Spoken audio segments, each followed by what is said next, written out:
Hello everyone, I'm Pooja and I'm special educator, RCA registered and psychologist. So today I will discuss about what is special education and what is main features including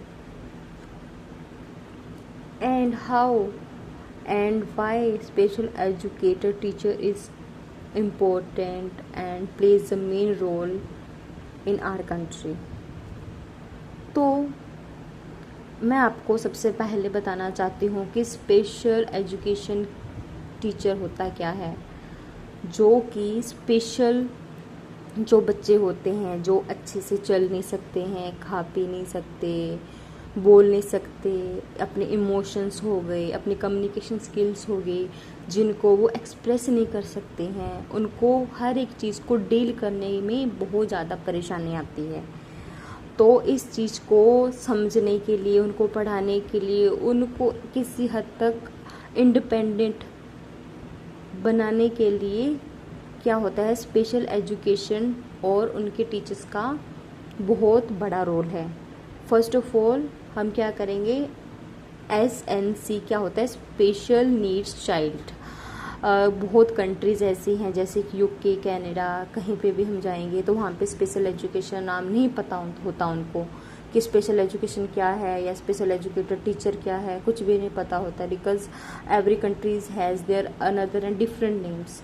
so special needs child country UK में या फिर America, कहीं पे भी हम अगर Google पे भी सर्च करते हैं तो ये हमारे पास आती है कि स्पेशल नीड्स चाइल्ड कौन से होते हैं।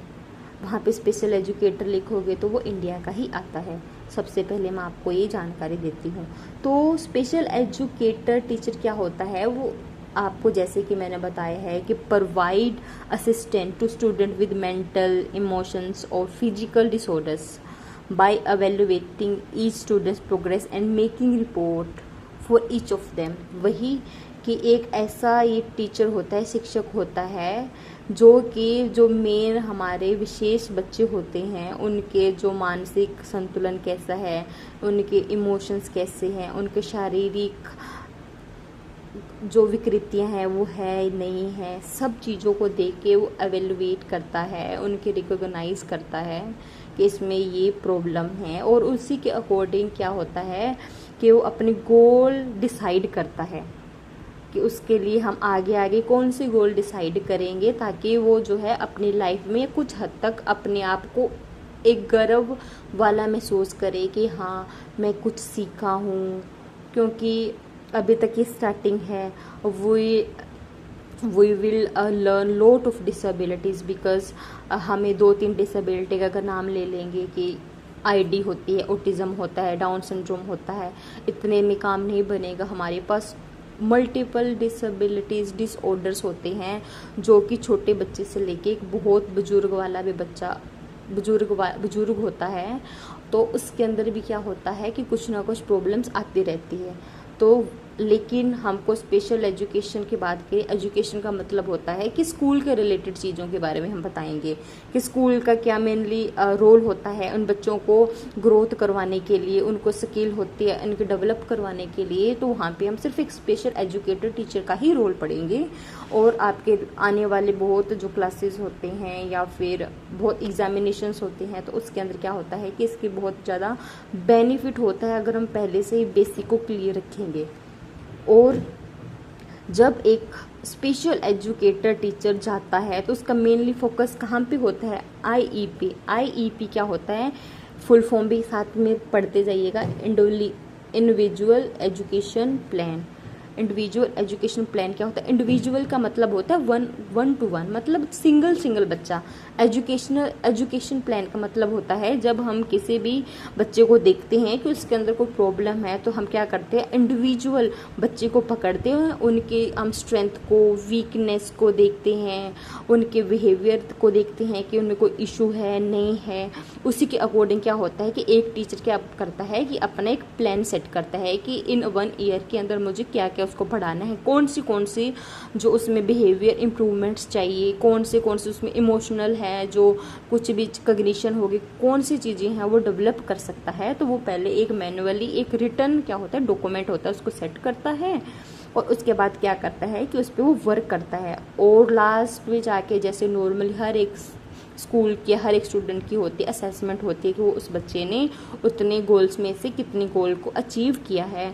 अगर वो अचीव कर लेता है तो we have a lot of categories in special education, so primary, pre primary, secondary, upper secondary बहुत होती हैं। उसी के अगर हम आगे आगे प्रमोट करते जाते हैं तो क्या है कि it is used for special needs child using a children's strength to improve or challenge her challenges. This applies for all age student. With the help of this, find out child's progress towards IEP goal throughout the year to stay informed. ठीक है, जो चीज़ मैंने आपको हिंदी में बताई वही चीज़ है, ये रिटन डॉक्यूमेंट है। क्या करता है, हेल्प करता है इम्प्रूव करने के अंदर कि उसमें क्या प्रॉब्लम्स आ रही है, कौन से चैलेंजेस आ रहे हैं, कौन से वो फेस कर रहा है। जब कोई इनिशियली टाइम पे स्टूडेंट होता है या कोई पेरेंट्स होते हैं उस बच्चे को लेके आते हैं, इसके अंदर पेरेंट्स का भी रोल होता है। बिकॉज सबसे पहले फर्स्ट स्टेप है तो रेफरल, हम कहीं से रेफर कर रहा है कोई, जैसे फॉर एग्जाम्पल मैं बता रही हूँ कि if we talk about a patient, sometime lot of patients are referred from one hospital to second and one city to second city होता है।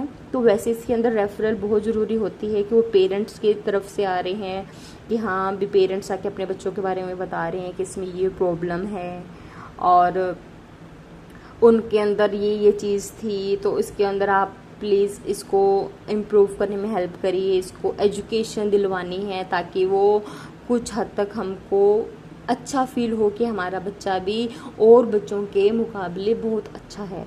Because we are living in this country, वहाँ पे क्या होता है कि बहुत ज़्यादा पार्शियलिटी चलती है एंड नॉर्मल चाइल्ड्स होते हैं, नोट मैं सब ऑल अराउंड नहीं बता रही, लेकिन कुछ ऐसी स्टेट्स या फिर कुछ ऐसे मतलब जहाँ पे कोई लोग पढ़े लिखे कम हैं या फिर कुछ भी मेंटली स्टेबिलिटी मान लो वहाँ पे, जहाँ पे कि क्या है कि वो मानने को ही तैयार नहीं है कि ये भी हमारी सोसाइटी का, हमारी कम्युनिटी का एंड हमारी एनवायरनमेंट का हिस्सा है। वो हमेशा उसको अलग नज़रों से देखती है। तो इसी चीज़ को इम्प्रूव करने के लिए हमको अवेयर होने की बहुत ज़्यादा ज़रूरत है। तो हमारे पास गोल क्या होते हैं, वही गोल जिसमें child learn basic skills, how to learn, how to read about ABCD and basic counting, because mathematics is very important in daily life. If we go for grocery and any shops, so money concept का यहाँ पे बहुत बड़ा role होता है कि हमको उन बच्चों को क्या होता है कि बेसिक स्किल्स सिखाएंगे कि 1 रुपया क्या होता है या कौन सी स्किल्स होती हैं जिन पे हम वर्क करते हैं, ताकि वो बच्चा क्या होता है अपने आप को इंडिपेंडेंट महसूस करे कि नहीं मुझे ये चीज़ के बारे में पता है। बिकॉज कुछ बच्चे ऐसे होते हैं जिनमें इमोशंस नहीं होते हैं या फिर कम होते हैं, लेकिन हमको उनके इमोशंस पे भी काम करना है ताकि जो उनके माइंड हो गया, उनके इंसाइट हो गए, उस पर हम वर्क कर सकें। उनकी कम्युनिकेशन स्किल्स को इम्प्रूव करने के लिए आई पे बहुत ज़्यादा इम्प्रूव करता है। और क्या बोलते हैं, सोशल इंटरेक्ट करना, कि वो अगर बाहर निकल रहा है तो एक दूसरे से बात कैसे कर रहा है, किस मैनर में कर रहा है, वो सब कुछ बहुत ज़रूरी होता है। तो इसी के अंदर हम क्या पढ़ते हैं कि वही चीज़ मैंने जो आपको पहले बताई, स्ट्रेंथ वीकनेस सेट गोल करना होता है। And first and foremost thing that case history, जब कोई पेरेंट्स लेके आता है, रेफ़र करता है अपने चाइल्ड को, तो वहाँ पे केस हिस्ट्री का बहुत बड़ा रोल है। बिकॉज केस हिस्ट्री से हमको पता लग जाता है कि वो जो सेम प्रॉब्लम है कहीं उनके पेरेंट्स में तो नहीं है, क्या उनकी मोम थी या फिर उनके फादर थे, उनके अंदर वो प्रॉब्लम तो नहीं है, या फिर है तो क्यों है। मे बी सम टाइम जो उनके फादर्स होते क्या करते हैं, वो जो एडिक्शन होते हैं और वो एडिक्ट होते हैं किसी चीज़ के, उनको बहुत ज़्यादा लत होते हैं, वो शराबा पीते हैं या कोई और नशा करते हैं। मे बी सम टाइम आज के जनरेशन में मोम भी कम नहीं है, वहाँ पे भी क्या होता है कि कहीं जो बोलते हैं कि मोम है वो कोई उसने ड्रग लिया था या फिर कोई स्मोकिंग की थी, इस चीज़ का सबका क्या इम्पेक्ट पड़ा है उनकी चाइल्ड पे। तो ये चीज़ बहुत ज़्यादा इम्पोर्टेंट होते हैं, बिकॉज़ ड्यूरिंग प्रेगनेंसी या फिर उसके बाद क्या होता है, ये सब चीज़ों की वजह से हमारा एक बच्चा है उसमें क्या प्रॉब्लम आई है और कैसे आई है और इसको कैसे इम्प्रूव करेंगे, इसके लिए हमारे पास क्या होता है, हिस्ट्री लेना बहुत ज़रूरी होता है। एज ए स्पेशल एजुकेटर सबसे पहले उसके पास डॉक्यूमेंट, IEP और रिटर्न में उनकी केस स्टडी होना बहुत ज़रूरी होता है, ताकि अगर वो असेस कर रहा है, आगे एवेलुएट करने की कोशिश कर रहा है, तो उसके पास समथिंग आइडियाज़ हों कि वो क्या चीज़ थी, कैसे था, और बैकग्राउंड जाना और एज जाना, और ये सबसे इम्पोर्टेंट काम है। और इसके अंदर मैं आपको कुछ मेन जो इम्पोर्टेंट कुछ फुल फॉर्म्स है वो मैं आपको बताती हूँ। पहले IDEA क्या होता है, individual with disability education act, जिसके अंदर IEP के बारे में बात की गई है, वो आइडिया के अंदर की गई है। ओके, सो आपको क्या है कि कुछ फुल फॉर्म्स को रट लेना है, क्योंकि एग्जाम में सबसे पहले फुल फॉर्म में भी 4 और 5 फुल फॉर्म आती है। कई बार फुल फॉर्म आ गए तो उसकी शॉर्ट फॉर्म भी पूछ लेते हैं, तो आपको इतनी नॉलेज होनी चाहिए। ADL क्या होता है, what is ADL, activities of daily living. Activities कौन सी होती है डेली लिविंग की, कि हर कोई ह्यूमन बींग होता है, they do lot of activities in their daily life. For example, सबसे पहले वो उठते हैं, आफ्टर दैट दे क्या करते हैं बताइए, टॉयलेट हो गया, फ्रेश होना हो गया, बाथिंग हो गई, ईटिंग हो गई, ड्रेसिंग हो गई, ग्रूमिंग हो गई, और बहुत सी चीज़ें होती हैं जो उनकी डेली एक्टिविटी में काउंट होती हैं। तो हमको क्या होता है कि इन बच्चों में प्रॉब्लम होती है। नॉर्मली हमने देखा होगा अपने आसपास के एरिया में कई बच्चे हैंडीकेप होते हैं, वो चल नहीं पाते हैं, या इनके हाथ पैर में प्रॉब्लम होती है, कोई मानसिक तौर पे देखते हैं तो वो सही नहीं होता है। तो क्या चीज़ है उसमें, तो हमको देखना है और इसी पे वर्क करना है, ताकि सबसे इनिशियल पॉइंट ये है कि हम उनके एक्टिविटी और डेली लिविंग को इम्प्रूव करेंगे, उसके बाद ही नेक्स्ट फॉरवर्ड एडवांस लेवल पे जाएंगे। जब ये चीज़ें इम्प्रूव नहीं होंगी और हम बहुत हाई लेवल पे बच्चों को सिखाने की कोशिश करेंगे, तो वो हमारे लिए एकदम यूजलेस होगा। सो फर्स्ट ऑफ ऑल क्या है, ADL, activities of daily living. मैं साथ के साथ आपको कुछ जो इम्पोर्टेंट लग रहा है मैं आपको उसके बारे में बता रही हूँ, ताकि वो आपको कॉन्सेप्ट क्लियर हो जाए। आगे एक्ट है ये पर्सन विद डिसेबिलिटी, जो मेनली जहाँ पे हमको क्या है कैटेगराइज किया गया है कि पर्सन विद डिसेबिलिटी में क्या था, कि कितनी डिसेबिलिटी थी पहले। इन ईयर 1995 में ये हुआ था और 7 डिसेबिलिटीज़ में थी, जिसके बेस पे अगर हमें आगे कभी क्वेश्चन आता था या कुछ भी था तो वहाँ पे 7 डिसेबिलिटी को ही वहाँ पे दिखाया गया था कि दे आर ओनली 7 डिसेबिलिटीज़ जहाँ पे वर्क करते हैं, और वो इस एक्ट में आती थी। एंड नाउ इसका क्या है कि 2016 में जाके नाम चेंज कर दिया गया, राइट RPWD। ये बहुत इंपॉर्टेंट है, right of person with disability. इसमें क्या है, right of person with disability में जहाँ पे ये 7 डिसेबिलिटी थी, वहाँ पे यहाँ पे कितनी हो गए 21 डिसेबिलिटी इंट्रोड्यूस हो चुकी है रिसेंट टाइम पे। अगर आप सर्च करोगे तो वहाँ पे आपको 21 डिसेबिलिटी ही दिखेगी। वहाँ पे कुछ ऐसे डिसेबिलिटी है जैसे पार्किंसंस हो गया, या फिर थैलेसीमिया हो गया, और एसिड विक्टिम हो गए। कुछ ऐसी डिसेबिलिटीज़ हैं जो वहाँ पे वो नई इंट्रोड्यूस हुई हैं। तो आपको क्या है कि 7 तो पढ़नी ही पढ़नी है, उसके अंदर कुछ और इंक्लूड करनी है, ताकि अगर आपके पास कोई क्वेश्चन आए कि 1995 में how many disability to 7, then 2016 के अंदर बात करें तो 21। एंड सम टाइम ये भी आता है कि 4 ऑप्शंस दी गई होती है और आपको पूछते हैं कि इनमें से कौन सी है जो इस एक्ट में है, और कुछ इसमें थी तो न्यू जो इंट्रोड्यूस हुई है। तो आपको इसमें डिफ्रेंशिएट करना आना चाहिए अगर आप अच्छे से पढ़ना चाहती हो और जॉब गेट करना चाहती हो। उसके बाद क्या है, LD, learning disability. These childrens has the learning disability, any learning disability. Dysgraphia हो गया, डिस्कैलकुलिया हो गया, डिस्फेजिया हो गया, सब जो डिसेबिलिटीज़ आती है लर्निंग के रिगार्डिंग, लर्निंग डिसेबिलिटीज़। क्या कि फर्दर नेक्स्ट क्लासेस में मैं आपके सामने 1-to-1 डिसेबिलिटी के बारे में बताएंगी, but this is overall overview. Okay, LV क्या होता है, लो विजन। लो विजन का मतलब तो आपको पता है, विजन का मतलब होता है देखना, तो जिसके अंदर लो विजन वाली प्रॉब्लम आएगी तो उसको बोलते हैं लो विजन। VH क्या होता है, विजुअली हैंडीकेप, वो सेम चीज, लो विजन और विजुअली हैंडीकेप, जिसके अंदर विजुअल रिलेटेड प्रॉब्लम होती है। सीपी क्या होता है, cerebral palsy, this is related to our muscles and movement, ठीक है। So we read about in upcoming classes because this is very important. इसके अंदर से बहुत क्वेश्चंस आते हैं, और इसके अंदर पर्टिकुलर कौन सी डिसेबिलिटी के अंदर आता है, ये फिजिकल है, मेंटल है, न्यूरो डेवलपमेंट है, या फिर आफ्टर बर्थ हो सकती है, पहले होती है, इसमें बहुत चीज़ें होती है, तो हम इसको बाद में डिस्कस करेंगे। आगे SCD, social communication disorder. Next है ASD, autism spectrum disorder, it is very important.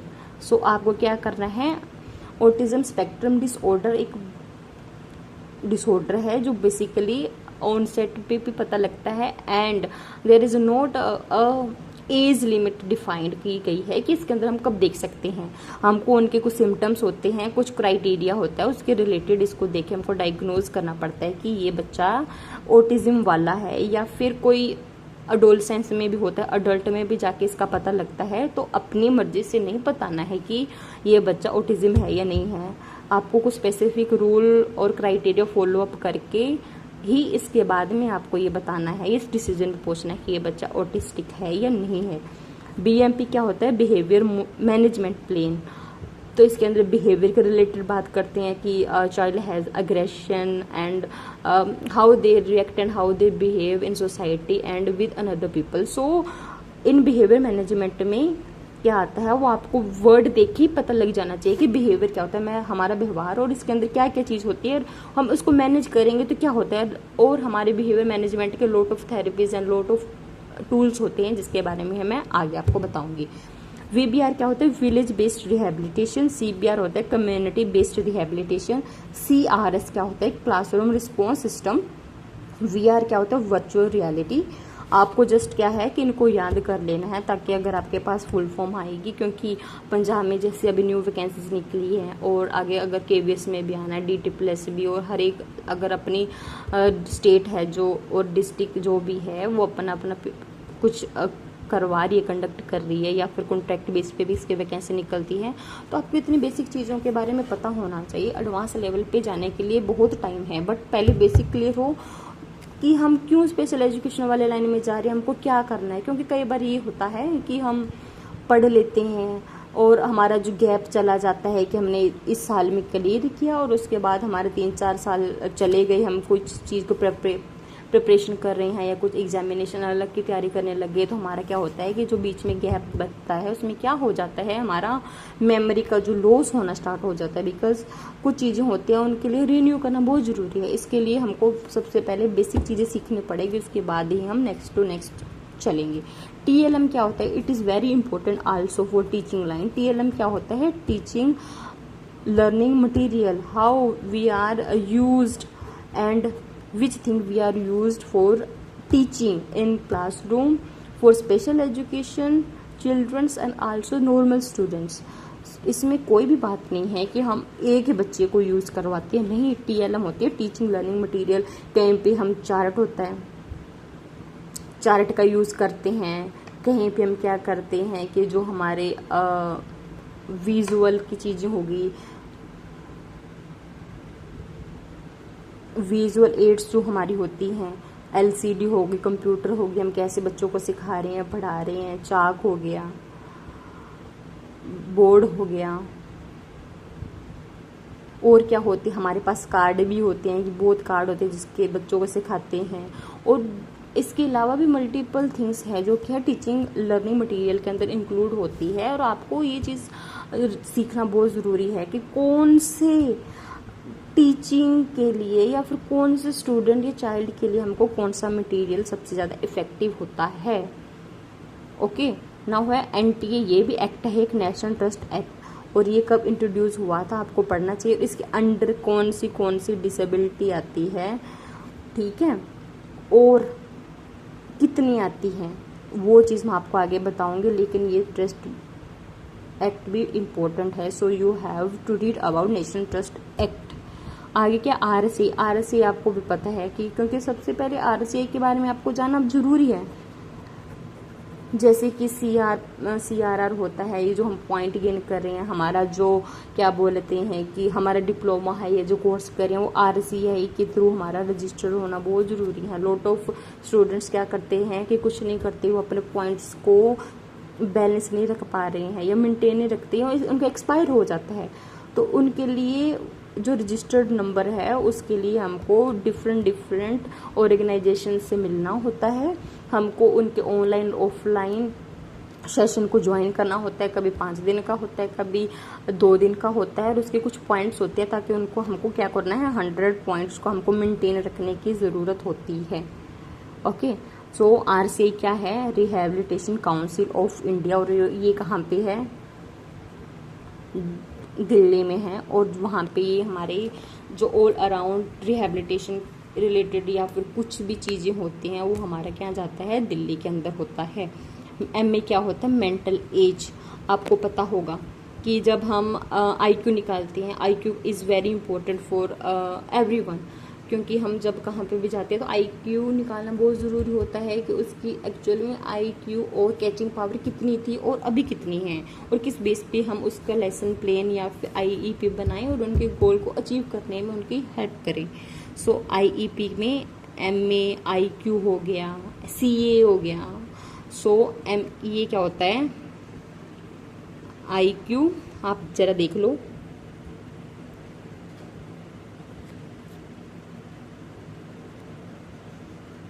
ये होता है हमारा इंटेलिजेंट क्वेश्चन। मेंटल एज, हमारी मेंटली कितनी पावर है अपने अकॉर्डिंग एज के देखना है कि क्या हम अगर 5 साल के हैं तो हमारे बिहेवियर, हमारी एक्टिविटी 5 साल के बच्चे की जैसी है या नहीं है।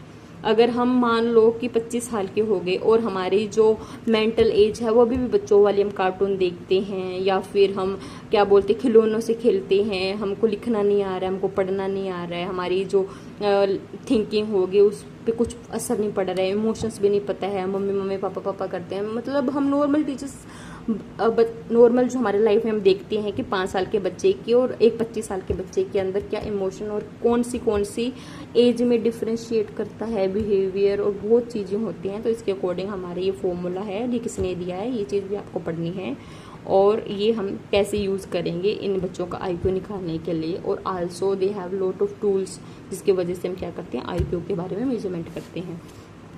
CWSN is very important also, so children with special need. So ये इम्पोर्टेंट है। CWSN कई बार CWSN ही नाम लिखा के आता है और हमें पता ही नहीं होता कि है क्या।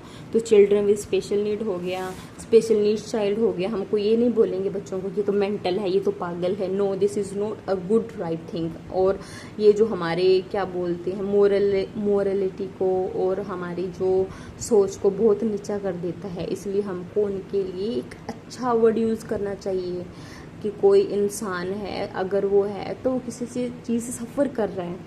चिल्ड्रन विद स्पेशल नीड्स, विशेष ज़रूरतों वाले बच्चे, या फिर हम सीधा नहीं बोल देना है कि पागल है वो, ये वो है। तो फिर इसमें आप में फ़र्क क्या रह गया, जो अवेयर होके भी ये सब करें और जो अनपढ़ है वो भी सेम चीज़ करें। सो सबसे पहले आपको अपनी सोच को, अपने वे ऑफ टॉकिंग को, लैंग्वेज को, हर एक चीज़ को इन्हांस करने की ज़रूरत है और आपको उन्हीं के पर्सपेक्टिव से सोचने की ज़रूरत है। HI क्या होता है, हियरिंग इम्पेयरमेंट। LP क्या होता है, लेसन प्लान। BSL क्या होता है, ब्रिटिश साइन लैंग्वेज। DS क्या होता है, डाउन सिंड्रोम। और इसके अलावा और भी बहुत होमवर्क देती हूँ आपको पढ़ना है। ADHD क्या होता है, ID क्या होता है, IDD क्या होता है, OCD क्या होता है, CD क्या होता है। कुछ ऐसी चीज़ें होती हैं जो फुल फॉर्म आपको रट लेने चाहिए कि ये चीज़ें होती हैं, ताकि आपको आगे फ़ायदा हो। ये आपके लिए होमवर्क है कि आप ये चीज़ खुद सर्च करोगे और देखोगे कि इनके भी क्या फुल फॉर्म है और ये आगे कितना ज़्यादा इम्पैक्ट पड़ता है इन सब की फुल फॉर्म का एक बच्चे के लाइफ में इनमें से मोस्टली सारी डिसेबिलिटीज़ हैं जिसके फुल फॉर्म से शॉर्टकट नेम है, तो आपको ये देखना है कि कौन सी डिसेबिलिटी है। जैसे ये क्या है, attention deficit hyper activity, intellectual disability. इसमें हमने IDD अभी नाम चेंज हुआ और कब हुआ है, कौन सी ईयर में, कौन सा नाम में से कौन सा D, देखो इंटेलेक्चुअल डिसेबिलिटी सेम रहेगा और बीच वाले D का मतलब क्या है, तो आपको ये चीज़ देखनी है कि कौन सा है। डेवलपमेंट डिसेबिलिटी, OCD क्या होता है, CD क्या होता है, SLD क्या होता है, ये आपको अच्छे से सर्च करना है। और आज की क्लास में इतना ही करेंगे और नेक्स्ट में मैं आपको पर्टिकुलर एक डिसेबिलिटी के बारे में बताऊंगी और उसमें पूरा अच्छे से विस्तार करूंगी, तो आपको MCQ क्वेश्चन ढूंढने की भी ज़रूरत नहीं पड़ेगी, जो भी होगा वो इसी में से आएगा। सो आज की क्लास में अभी ख़त्म करती हूँ। अच्छी लगे तो लाइक कमेंट करिए, और फर्स्ट टाइम पढ़ा रही हूँ या फर्स्ट टाइम मैं यूट्यूब क्लास बना रही हूँ, खुद नोट्स बना रही हूँ और अपने एक्सपीरियंस के रिगार्डिंग बना रही हूँ, तो अगर लगे कुछ गलती है तो प्लीज़ कमेंट करिए। Thank you so much.